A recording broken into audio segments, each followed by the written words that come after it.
G'day all, part 2 of the GE Super Bass repair, and it's done.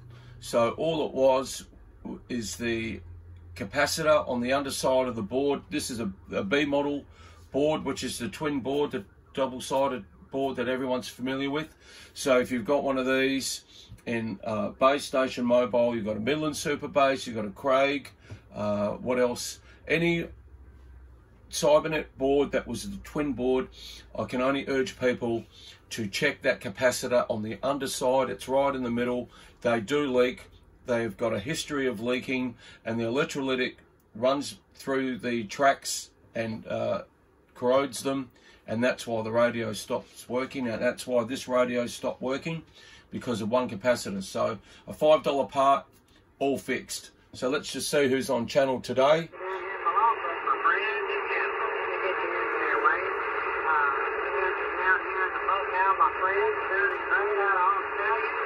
This is a US station, obviously. No.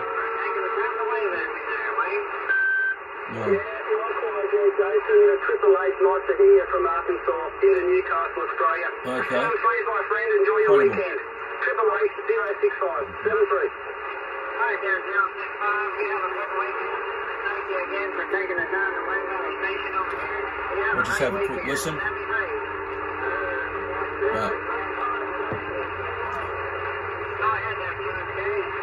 See if I can get him.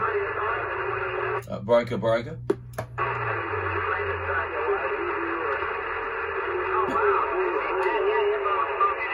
Okay, so that was an Arkansas station.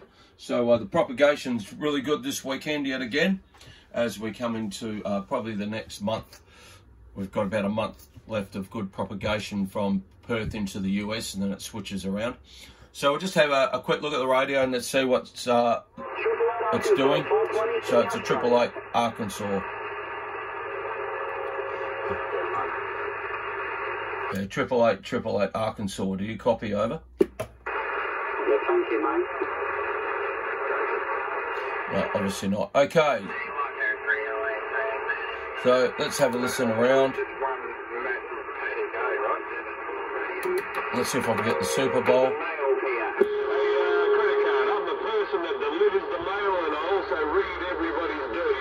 Oh, here we go.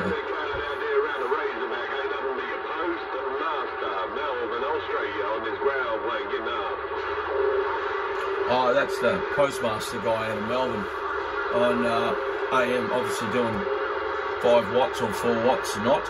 But anyway, good luck to him. Let's have a listen, see what else is around. Probably, let's go 11. Not really, go lower side.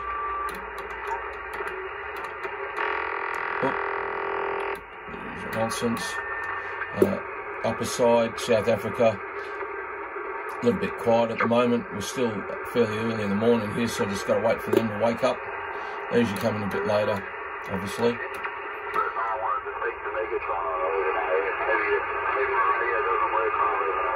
Yeah, it looks like we've got a few US stations coming through on 35 lower side.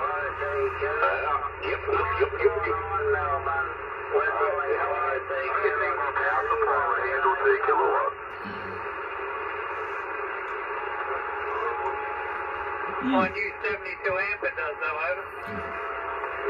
72. Yeah, why would you need a 72 amp? Yeah, I needed a 72 amp, over. Yeah, I wonder why. Okay, so we'll just go through and have a quick look at some of the features of this radio. Obviously the clock's not working. It's a US model. I haven't and have no intention of changing the power supply. There is no real point. I can run this off 13.8 volts.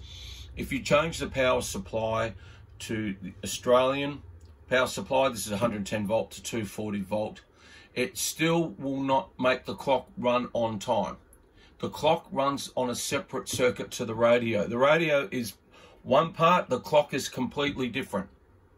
It will not, changing the power supply will not change the hertz frequency in the clock to make it run perfectly on 50 hertz as compared to the US 60 hertz. So what happens is the clocks will run slow, no matter what you do, unless you find a mod for the clock, because the clock is set at 60 hertz and the radio is set at 60. But when you change the power supply to 50 hertz Australian, the radio will run 50 hertz. but it won't change the clock, okay? So unless you find a mod for the clock in the electronic circuitry somewhere, I know that there are mods for the Uniden radios, for the Madisons, and there's probably a few others, the Cobra 2000s and everything like that. I know of mods. I'm not familiar with them. I heard they can and cannot be done.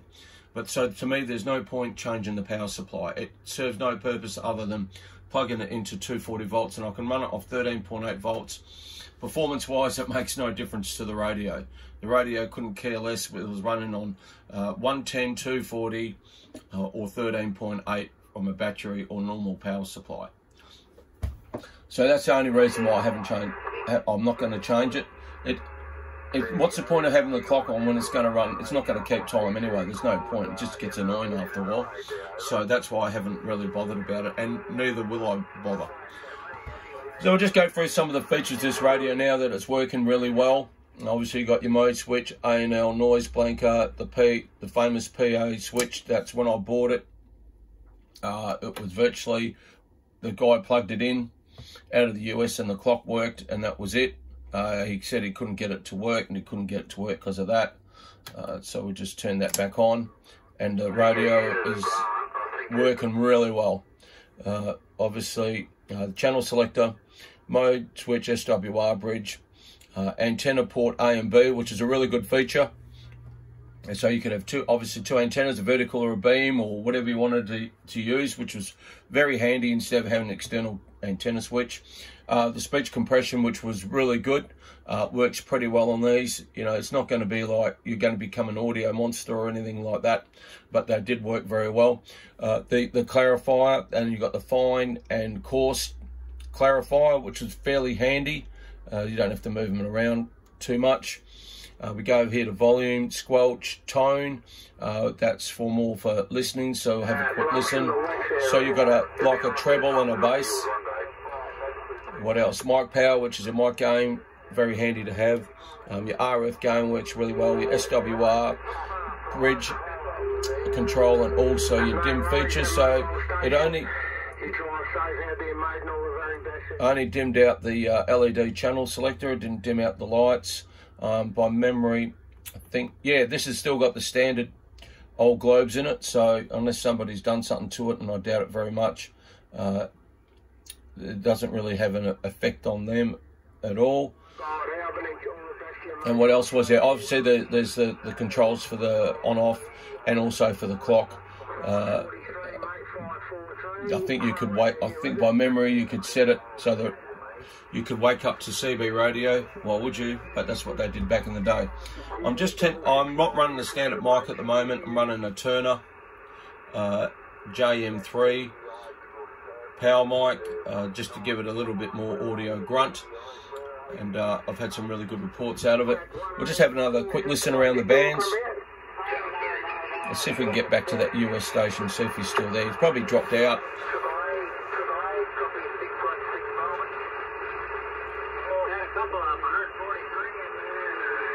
He's still there, hanging in.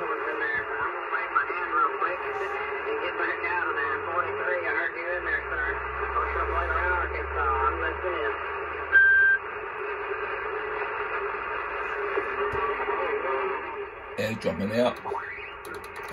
Back to the Super Bowl. Usually what I do for American propagation, I check the Super Bowl and listen to some of the amazing stuff in that. I don't know what that Roger Beepy thing is. Where, yeah, I've seen a few people have got that. Sometimes you can hear them better on lower side. Their bandwidth is fairly wide because they're not running, obviously, 4 watts.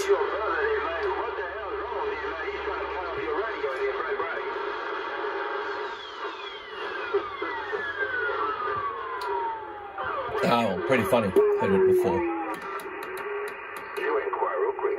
So, yeah, a lot of propagation in Australia at the moment. And that's about it, I suppose. So that's about it for the radio. I don't have to do anything to it. It works fantastic. I'll probably clean it up at some stage. There's no real rush to clean it up. I've got a couple more to sort out as well. But for the price I paid for it, landed into Australia, I couldn't be happier with it. It was a gamble, but every radio you buy is a gamble. A second-hand radio, Cybernet radio from back in the 70s. They're all going to be gambles because there's inevitably going to be something wrong. Those radios were made 40 years ago. They were never intended to be working in 2023 when they were designed and built in 1970, 1980 at the very latest, I would assume.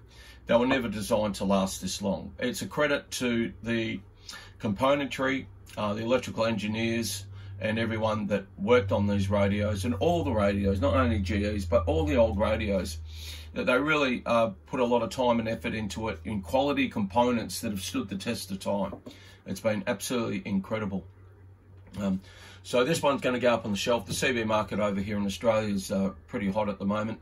I have been asked already a couple of times if I wanted to sell it, and no, these are really hard to get. Not as hard to get as the Midland Super Bass. They're even harder to get, but they were both virtually the same radio, same board, B-board, Cybernet. But these radios, I actually got an affinity for that. They present really well, they look really good, and they work really well. Okay, I hope you like the second part of this video. Don't forget, like, share, subscribe, and 73s, thanks for watching it.